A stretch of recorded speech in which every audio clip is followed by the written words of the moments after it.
क्या बांग्लादेश छोड़कर भाग चुके हैं मोहम्मद यूनुस? ये सवाल इसलिए खड़े हो रहे हैं क्योंकि बांग्लादेश इस समय एक बवंडर के मुहाने पर खड़ा है, जहां शेख हसीना के शासन के पतन के बाद सत्ता की कमान संभालने वाले मोहम्मद यूनुस की अंतरिम सरकार गहरे संकट में फंस चुकी है।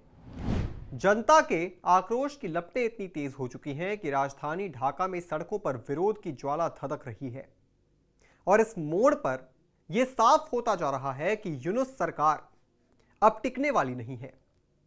देश की सबसे बड़ी विपक्षी पार्टी बांग्लादेश नेशनलिस्ट पार्टी अब पूरी ताकत के साथ मैदान में उतर चुकी है, एक ऐसी रैली का आयोजन करते हुए जिसकी गूंज न सिर्फ राजनीतिक गलियों में बल्कि यूनुस के सत्ता के गलियारों में भी सुनाई दे रही है। सरकारी कर्मचारियों और स्कूली शिक्षक से लेकर आम नागरिक तक हर वर्ग एकजुट होकर यूनुस सरकार के खिलाफ सड़कों पर उतर चुका है और इस असंतोष की जड़ है वो विवादित नया कानून जो सरकार को बिना किसी औपचारिक जांच के कर्मचारियों को सिर्फ एक शो कॉज नोटिस देकर बर्खास्त करने की शक्ति देता है। ये वो चिंगारी है जिसने पूरे देश को विद्रोह की आग में झोंक दिया है और जब पूरा देश उबाल पर है तब यूनुस का 4 दिवसीय जापान दौरे पर निकलना जाना सवालों के घेरे में है। क्या ये कूटनीतिक दौरा है या सत्ता से गिरने के डर का पलायन? दरअसल यूनुस का देश छोड़कर ऐसे समय में विदेश भाग जाना ये दर्शाता है कि वो इस विरोध की आंधी का सामना करने की हिम्मत खो चुके हैं। उन्होंने जानबूझकर इस तूफान में खुद को दूर कर लिया, मानो उन्हें यकीन हो चुका है कि उनकी सत्ता की जमीन अब खिसक चुकी है। वहीं टोक्यो में निवेश और तकनीक पर होने वाले 7 समझौतों ज्ञापनों की बात महज एक दिखावा लगती है, एक कोशिश ये दिखाने की कि सरकार भी स्थिर है, जबकि सच्चाई ये है कि उन सरकार का अस्तित्व अब एक डगमगाती नाव की तरह है जो कभी भी डूब सकती है।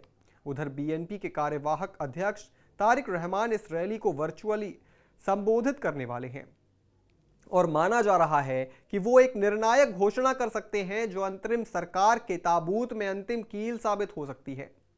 रहमान पहले ही ये स्पष्ट कर चुके हैं कि यूनुस की सरकार लोकतांत्रिक रूप से वैध नहीं है और उनका सत्ता पर काबिज रहना संविधान और जमात दोनों के खिलाफ है।